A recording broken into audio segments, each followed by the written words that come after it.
जय श्री राम। मिथुन राशि के जातक को शनि देव 26 जुलाई 2026 से वक्री होने वाले हैं, अब लगभग 138 से 140 दिनों के लिए। अब इस वक्री होने का प्रभाव आप पर क्या होगा, क्योंकि शनि एक मोस्ट इंपॉर्टेंट प्लेनेट है। हमारे कर्म, कार्य क्षेत्र, हमारी नौकरी और व्यापार, इन सबको संभालने वाले जो ग्रह हैं वो शनि है। हमारी प्रोफेशनल लाइफ को संभालने वाले ग्रह शनि है। हमारे कर्मों पर इसका पूरा अधिकार है। तो ये कार्य क्षेत्र के दृष्टिकोण से शनि का असर जीवन में ज्यादा देखा जाता है। अब शनि स्वभाव में थोड़ा स्लो भी है, थोड़ा मंद भी है, धीरे चलने वाले हैं, इसलिए कहते हैं शनै शनै चलने वाले ग्रह शनिदेव हैं, धीरे धीरे चलते हैं। ये शनिदेव अब वक्री होंगे। वक्री का मतलब शास्त्रों में देखें तो अच्छा ही है कि सूर्य से दूर जाता है अगर शनि 120 से लेके 180 डिग्री के बीच में, तो वो वक्री होते हैं। वक्री होकर वो सूर्य से दूर होने के कारण एक कंफर्ट जोन में है, पॉजिटिव महसूस करते हैं, इसलिए शास्त्र में इसको शक्तिशाली कहा गया है, पॉजिटिव मजबूत कहा गया है। षडबल में तो इसको चेष्टा बल भी मिल जाता है, तो उस हिसाब से देखें तो ये अच्छा है। अब आपकी राशि से अष्टम और नौवे घर के स्वामी ग्रह शनि है, और वो दशम भाव में वक्री हो रहे हैं, यानी सबसे ज्यादा इफेक्ट इसका कहाँ आएगा, आपके दशम भाव यानी आपकी प्रोफेशनल लाइफ पे आएगा कि अष्टमेश और नवमेश होके दशम भाव में शनि वक्री हो गए हैं।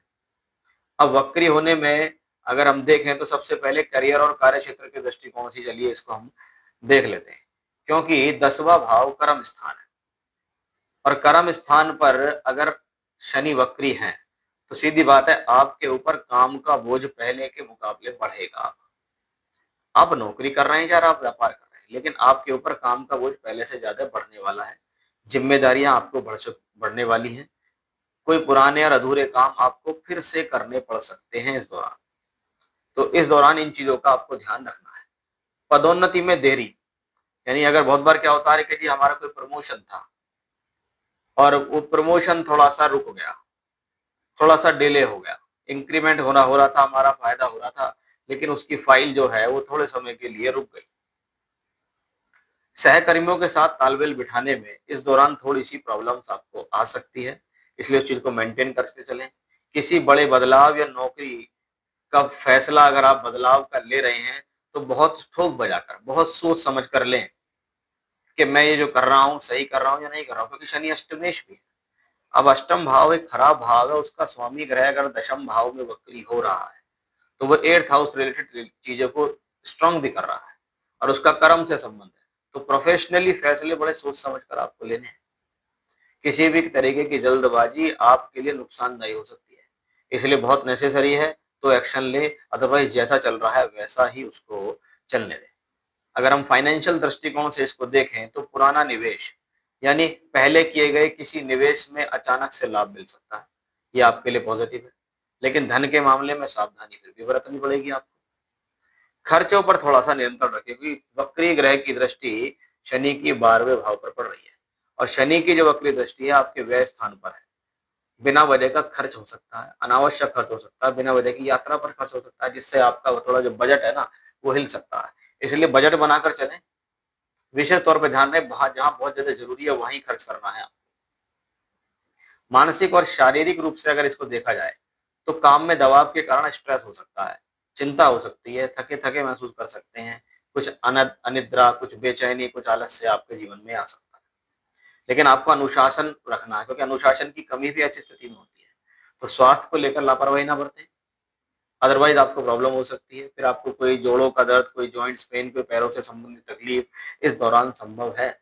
इसलिए विशेष इस दौरान ध्यान रखना होगा, क्योंकि नवम भाव के स्वामित्व भी है शनि, और नवम भाव मेरे पिता का है। अब पिता के साथ संबंध, और दशम भाव भी कहीं ना कहीं कुछ शास्त्रों में पिता से दशम भाव का संबंध भी पिता से ही है। तो पिता के साथ तालमेल और पिता के साथ के स्वास्थ्य का भी इस दौरान विशेष ध्यान रखें। उनसे किसी प्रकार का आर्गुमेंट्स करने से बचें, वैचारिक मतभेद से बचेंगे तो बेहतर रहेगा। आप आपको अपनी छवि को लेकर, सामाजिक छवि को लेकर थोड़ा सा इस दौरान गंभीर होने की जरूरत है। पुरानी गलतियों से बहुत कुछ सीखें, और इस दौरान ऐसी कोई गलती ना करें जिससे आपकी सामाजिक रूप से आपको कोई समस्या होने की स्थिति बने। अब मिथुन राशि के लिए शनि अष्टमेश वक्री हो गए हैं, और अष्टम भाव गुप्त स्थितियों का भी है और दशम में है। तो कार्य क्षेत्र में कोई गुप्त शत्रु, कोई गोपनीय तौर पे आपको नुकसान पहुंचाने की कोशिश कर सकता है। इसलिए अपनी जो योजनाएं हैं उसे बहुत कम लोगों के साथ शेयर करें। जरूरत नहीं है तो बिल्कुल शेयर नहीं करें। अपने काम पे लगे रहें, ईमानदारी से लगे रहें, पूरी कड़ी मेहनत से लगे रहें, क्योंकि शनि भाग्येश भी है। तो प्रॉब्लम से लड़ना भी है, वो अष्टमेश है, वक्री हुआ है, और नवमेश भी है। तो क्या है, प्रॉब्लम से लड़ते रहेंगे, सक्रिय रूप से रहेंगे, पॉजिटिव रहेंगे, बिना किसी जल्दबाजी और गलती के, तो भाग्य भी आपका किसी न किसी रूप से सकुशल स्थिति में होगा। देखा जाए तो अंततः परिणाम आपके पक्ष में ही होते दिखाई देंगे। तो ये था कि मिथुन राशि के जातकों के जीवन में जब शनिदेव वक्री हो जाएंगे तो आपको कैसा फल देंगे। जय श्री राम।